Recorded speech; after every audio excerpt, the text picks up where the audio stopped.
Alléluia. Amen. Maintenant, je vais vous parler de trois marches. Ou sinon, trois étapes pour maintenir concrètement son ciel ouvert. Alléluia. Amen. Nous savons déjà qu'il existe trois ciels. Amen. Qui c'est ça? Qui a cette information-là? Alléluia. Il existe trois ciels. Amen. Lorsque je parle ici même de comment maintenir son ciel déchiré, en réalité, c'est une façon de parler. Mais lorsqu'on parle des cieux, c'est le pluriel. Amen. Le Seigneur a dit dans l'une de ma chapitre 3 que j'ouvrais les écluses des cieux. Pluriel. Alléluia. Amen. Et j'aimerais te faire comprendre quelque chose, c'est que pour chaque ciel a une porte que tu dois ouvrir. Amen. Alléluia. Voilà le premier ciel, c'est le ciel que nous connaissons, le petit maman. Alléluia. Ce ciel a une porte que tu dois ouvrir afin que ta prière puisse, on va dire, percer. Donc ta prière doit percer ce ciel-là et aller au deuxième ciel, percer le deuxième ciel, aller au troisième ciel jusqu'au trône de Dieu. Alléluia. Et bien, pour pouvoir ouvrir ces différentes portes, tu dois changer certaines habitudes dans ta vie. Amen. Alléluia. Pour ouvrir ces différentes portes-là, tu dois changer certaines habitudes et adopter d'autres habitudes. Amen. Tant que tu ne changes pas certaines habitudes, tu ne pourras pas ouvrir, non seulement ouvrir et maintenir cela ouvert. Alléluia. Le premier ciel, comme je viens de le dire, c'est le ciel où nous nous trouvons là. Lorsque tu sors là, tu regardes en haut, c'est ce ciel-là. Amen. Dans ce ciel, même l'air est attaqué par les esprits impurs. Amen. Ce ciel est contrôlé par la faiblesse de la chair. Ce ciel est contrôlé par la faiblesse de la chair. Et souvenez-vous que la chair combat le fait que tu sois constant dans la prière. La Bible déclare qu'il n'y a pas d'amitié entre la chair et l'esprit. La chair fait en sorte que tu ne peux pas demeurer dans une atmosphère de prière. Donc, en réalité, la chair voudrait que ton ciel reste fermé. Raison pour laquelle tu dois pouvoir dominer ta chair. Il est écrit dans Galates chapitre 5, verset 25, que ceux qui sont en Jésus-Christ ont crucifié la chair avec tes passions et ses désirs. Aussi longtemps, bien aimé, que tu ne contrôleras pas ton corps, ta chair, tu ne pourras pas ouvrir ce ciel-là et le maintenir ouvert. Amen. Alléluia. Pourquoi? Parce que cette chair-là est contre le fait que tu le mets dans une vie de prière. Amen. Un homme qui demeure dans une vie de prière constante, c'est un homme qui maintient ce ciel-là, ce premier ciel-là ouvert. Amen. Alléluia. Amen. Ce ciel est contrôlé par la faiblesse de la chair. Amen. Pour maintenir ce ciel ouvert, il faut adopter une coutume de prière. Une coutume de prière fervente. Alléluia. Une coutume de prière fervente. Tant que tu n'as pas encore ce que tu veux, tu n'arrêtes pas de prier. Amen. Beaucoup d'entre nous avons fait des séries de prière, pas adresser des séries de prière à Dieu pour les enfants, pour le mariage, pour quoi que ce soit. Mais il se trouve que, comme je viens de le dire, à cause de l'irrégularité de prière, l'ange est venu, il a pris la doléance, il est parti, il est revenu, le ciel est fermé. Alléluia. Je parle du premier ciel. Pourquoi? À cause de la faiblesse de la chair. Parce que tu as arrêté de prier. Ce qui fait en sorte que ton corps c'est pas en sorte que tu ne... C'est ton corps qui te combat. Pour que tu ne puisses pas demeurer dans un style de prière permanent. Alléluia. Si tu réussis à dompter ta chair, à maîtriser ta chair, ce ciel-là, tu parviendras à le maintenir ouvert. Ça, c'est le premier ciel. Alléluia. Beaucoup d'entre nous aussi nous pour la guérison. Seigneur, guéris-moi. Seigneur, guéris-moi. Seigneur, guéris-moi. Le Seigneur est un Dieu juste. Et il désire la guérison de son peuple. Il n'est pas content lorsque tu es malade. Mais il se trouve que tu as prié à Dieu, L'ange est venu. Il est monté au trône de Dieu. Il est descendu avec la guérison. Mais le ciel est encore fermé. Parce que tu as arrêté de prier.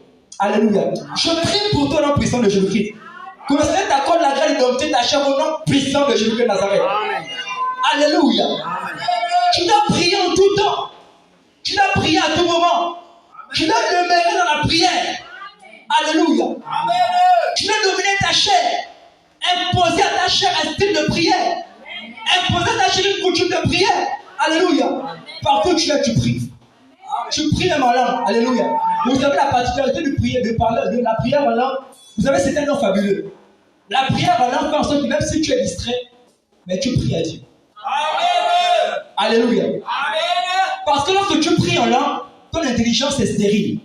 En fait, c'est comme si, en fait, tu ne pries pas par ton cerveau, par tes pensées. L'Esprit de Dieu prie au travers de toi.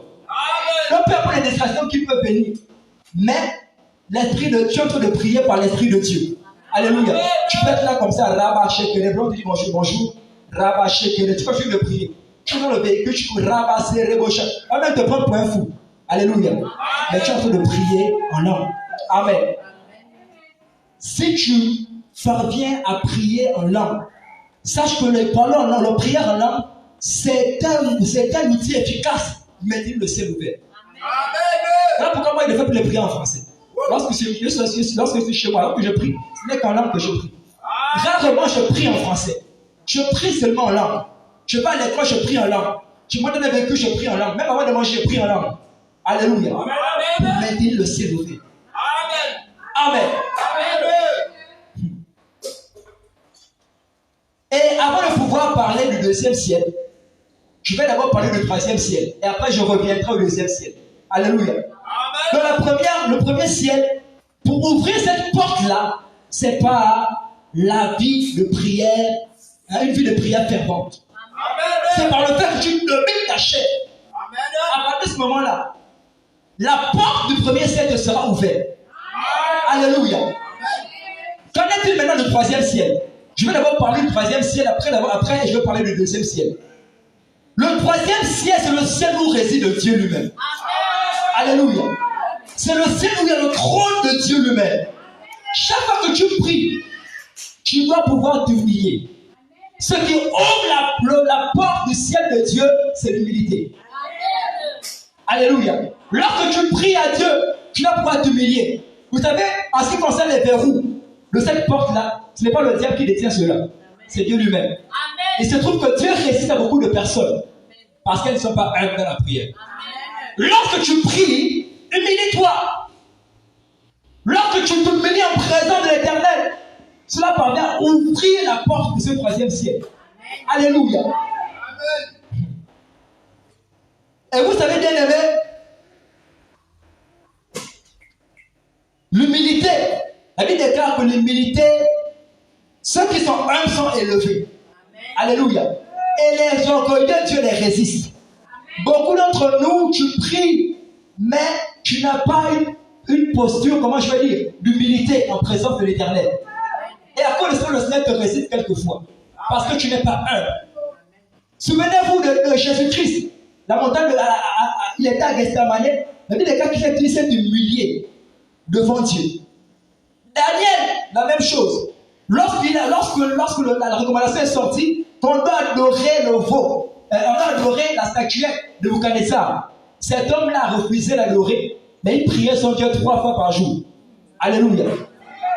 Daniel chapitre 6, verset 10 à 12.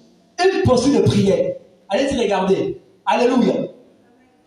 Si on prend également Élie, lorsque Élie a fermé le ciel, le moment est venu où il devait maintenant ouvrir ce ciel-là. La Bible déclare qu'il s'est humilié devant l'Éternel. Alléluia. Et le ciel a été ouvert. Pour ouvrir le ciel de Dieu, il faut être humble. Alléluia. Et bien aimé, je vais te parler de 2 types d'humilité qui peuvent ouvrir le ciel de Dieu. 2 types d'humilité. Premièrement, c'est ce qu'on appelle l'humilité du serviteur. L'humilité du serviteur, c'est une humilité qui te permet d'ouvrir le ciel de Dieu, mais ça te permet aussi d'être élevé sur la terre. Parce que Dieu aime ceux-là qui sont humbles. Alléluia.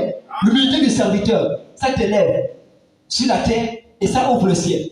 Mais je voudrais m'appesantir sur l'humilité d'un enfant. Alléluia. L'humilité d'un enfant. Matthieu chapitre 18, verset 10.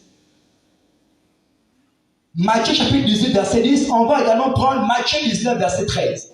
Matthieu 18, verset 10. J'ai besoin d'un lecteur très rapidement. Matthieu chapitre 18, verset 10. La Bible dit ceci. Gardez-vous de mépriser un seul de ces petits. Car je vous dis que leurs anges dans le ciel voient continuellement la face de mon Père qui est dans les cieux. Alléluia. Gardez-vous de mépriser ces petits. Car leurs anges, vous avez bien aimé, chaque personne a un ange. Amen. Les personnes qui ont le cœur d'un enfant, leur ange voit la présence de Dieu.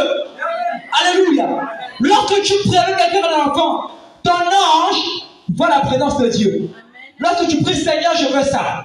L'ange vient. Il prend ta doléance. Il va en présence de Dieu. Et Dieu exauce. Mais bien si il y a les anges qui voient le visage de Dieu, sache qu'il y a des anges qui ne voient pas également le visage de Dieu. Amen. Un homme qui est orgueilleux, un homme qui n'est pas humble, son âme ne voit pas le visage de Dieu. Amen. Alléluia. L'humilité d'un enfant. Alléluia. Amen. Je vous le dis, les anges dans le ciel voient continuellement la face de mon Père dans les cieux. Bien aimé, il faut avoir l'humilité d'un enfant. Amen. Alléluia. Pour ouvrir le ciel de Dieu. Si tu n'es pas humble, tu ne pourras pas ouvrir le ciel de Dieu. Et même les anges, vous savez, les anges sont comme nous. Si toi tu as un cœur humble, ton ange aura également, il sera humble. Souvenez-vous de lorsque Dieu parle à l'église d'Éphèse. Il parle à l'église d'Éphèse, mais il dit à l'ange de l'église d'Éphèse qu'il va le vomir. Alléluia. Pourquoi? Parce que nous sommes comme nos anges. Amen. L'humilité d'un enfant. Matthieu 19, verset 13 dit ceci. Alors les gens lui amenèrent des petits enfants, afin qu'il leur impose les mains et prie pour eux. Mais les disciples leur firent des reproches. Alléluia. Verset 14, Jésus dit, laissez les petits enfants venir à moi et ne les empêchez pas, car le royaume des cieux est pour ceux qui est pour leurs pareils. Alléluia. Un homme, une femme qui a le cœur ou l'humilité d'un enfant est un homme ou une femme qui perce le troisième ciel de Dieu. Alléluia. Amen. Dieu voudrait que tu sois humble comme un enfant. Amen. Beaucoup d'entre nous, nous avons le cœur des grandes personnes. Alléluia. Dieu ne veut pas cela. Sur la terre, marche comme un grand homme, comme un adulte. Mais en ce qui concerne le trône, le ciel, là, sois comme un enfant. Amen. Les personnes qui sont comme des enfants bénéficient des grandes choses de la part de l'Éternel. Dieu voudrait que tu aies un cœur humble, le cœur d'un enfant. Alléluia. Amen. Prenons Luc chapitre 18, verset 19, verset 9 à 13. Luc chapitre 18, verset 9 à 13. Qu'est-ce que la Bible nous dit? Luc chapitre 18, verset 9 à 13, la Bible déclare ceci. Il dit encore cette parabole pour certaines personnes qui se persuadaient d'être justes et qui méprisaient les autres. Deux hommes montèrent au temple pour prier. L'un était pharisien et l'autre péager. Le pharisien debout, on sait bien, le pharisien debout priait ainsi lui-même. Oh Dieu, je te rends grâce de ce que je ne suis pas comme le reste des hommes qui sont accapareurs, injustes, adultères, ou même comme ce péager. Le jeûne 9 fois la semaine, je donne la dîme de tous mes revenus. Le péager se tenait à distance, n'osait pas lever les yeux au ciel, mais se frappait la poitrine en disant, oh Dieu, sois apaisé envers moi, pécheur. Je vous le dis, celui-ci descendit dans sa maison justifié plutôt que l'autre, car quiconque s'élève sera abaissé et qui s'abaisse sera élevé. Amen. La Bible nous parle de deux hommes, un pharisien et un péager. Le pharisien, la Bible dit qu'il priait, il était debout. Il dit, Seigneur, je te remercie que je ne suis pas comme cet homme-là, comme ce péager-là. Je paie ma dîme, la dîme de tous mes revenus. Alléluia. La Bible déclare que le péager, il est venu en présence de lui, il s'est frappé la main sur la poitrine. Alléluia. Et les deux personnes c'est le péché qui a été exaucé. Pourquoi? Parce que le pharisien était orgueilleux. Le cœur d'un adulte. Alléluia. Il n'avait pas le cœur d'un enfant. C'est la raison pour laquelle il n'a pas été exaucé de la part de l'Éternel. La raison pour laquelle, quelquefois, tes prières ne sont pas exaucées, c'est parce que tu as encore le cœur d'un adulte. Dieu veut que tu aies le cœur d'un enfant. Alléluia. Pour percer son ciel. Amen. Jacques chapitre 4, verset 6. Jacques chapitre 4, à partir du verset 6. Qu'est-ce que la Bible nous dit? Jacques chapitre 4, verset 6. Jacques 4, 6 déclare ceci. Mais il donne une grâce supérieure, puisqu'il dit, Dieu résiste aux orgueilleux, mais il donne sa grâce aux humbles. Alléluia. Dieu donne sa grâce aux humbles, aux personnes qui sont comme des enfants, comme l'humilité des enfants. Alléluia. C'est ce que Dieu recherche. Vous avez les caractéristiques d'un enfant. Un enfant, c'est quelqu'un qui a confiance à son père. Alléluia. Je ne sais pas si Papa Isaac vient et il prend l'un de ses enfants ici. Il va le poser, il va le mettre là. Il va se mettre en bas. Il va dire saute. L'enfant, est-ce que l'enfant aura peur de sauter? Alléluia. Non, parce qu'il a confiance à son père. Il sait que s'il saute, mon père va m'attraper. Beaucoup d'entre nous n'avons pas confiance en Dieu. C'est donc pour laquelle nous n'arrivons pas à percer le troisième ciel de Dieu. Alléluia. Nous raisonnons trop. N'avons pas confiance en Dieu. Voilà pourquoi ce ciel-là t'est fermé et Dieu te résiste. À partir du moment où tu as confiance à Dieu, tu auras le cœur d'un enfant. À partir de ce moment-là, tu expérimenteras les grandes choses de la part de l'Éternel. Alléluia. Un enfant, c'est quelqu'un qui, même lorsque les parents prennent certaines décisions, il sait que ces décisions sont bonnes pour moi. Même lorsque les parents lui offrent quelque chose, il sait que non, c'est que mon père, ma mère m'a offert là, c'est quelque chose de bien pour moi. Alléluia. Il y a beaucoup d'entre nous, lorsque nous prions même à Dieu, bien lorsque Dieu décide que sa volonté s'accomplit pleinement dans notre vie, quelquefois la volonté de Dieu n'est pas souvent facile à accepter. Alléluia. Mais c'est ce qui est mieux pour toi et pour moi. Alléluia. La volonté de Dieu, c'est ce que Dieu veut en réalité pour toi. Donc ça voudrait dire que s'il veut quelque chose de bien pour toi, c'est que sa volonté est bonne pour toi. Sa volonté pour toi ne pourra jamais t'emmener dans le trou. Alléluia. Un enfant, peu importe ce que ses parents font, peu importe ce que ses parents prennent, il sait que ces décisions sont bonnes pour moi. Alléluia. Lorsque les parents nous font quelque chose, il sait que c'est bien pour moi. Amen. Je me souviens lorsque j'étais plus petit, lorsqu'on me fait quelque chose, j'étais très content. Mais à un certain âge, lorsqu'on me fait quelque chose, je boudais comme maman. Il dit, mais maman, non, quand je n'ai pas sérieux. Donc si tu voulais m'offrir réellement cette chaussure-là, il fallait m'amener moi-même. Non, toi, tu connais même pas les chaussures que je veux. Alléluia. Le cœur d'un adulte. À partir du moment-là, à un certain moment, les cadeaux avaient cessé. Alléluia. Bien-aimé, sache que lorsque tu as le cœur d'un adulte, Dieu ferme son ciel sur toi. Et tu n'expérimentes plus les bonnes choses de la part de l'Éternel. Parce que tu n'as pas le cœur d'un enfant. Dieu veut que tu aies le cœur d'un enfant. Alléluia. L'une des caractéristiques encore d'un enfant, c'est qu'un enfant ne garde pas rancune. Il n'a pas la rancune. Amen. Il ne garde pas rancune. Tu peux prendre un enfant maintenant, je le frappe sérieusement. Après, quand il va pleurer, quelques temps après, il va revenir vers toi. Il ne garde pas rancune. Ils peuvent être en train de se battre. C'est pas avec son cousin ou sa cousine. Les deux commencent à pleurer. Tu vas les calmer là. Après, quelques temps, ils vont commencer à jouer ensemble. Alléluia. Le cœur d'un enfant. Dieu veut que tu aies le cœur d'un enfant. L'humilité d'un enfant. Pour expérimenter les bonnes choses de sa part. Pour maintenir le troisième ciel ouvert. Alléluia. Un enfant, c'est quelqu'un, lorsqu'il demande, il ne se préoccupe pas de comment est-ce que le papa peut subvenir à ses besoins. Amen. Il dit, papa, je veux un vélo. Mais pour lui, il s'en fout, il ne sait pas comment je vais faire pour avoir ce vélo-là. Je suis venu ici, le pasteur parlait de Samy, je crois. Il dit, Samy lui a demandé, je ne sais pas, le vélo, la tablette, alléluia.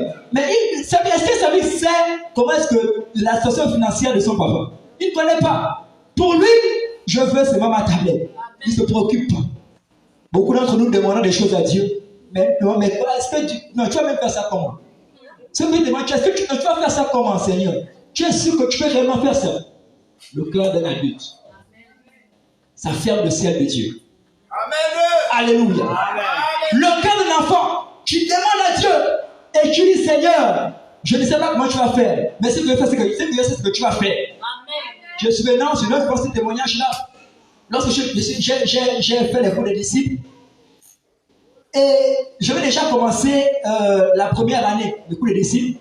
Normalement, cette formation-là, c'est 10 ans, pendant 10 ans.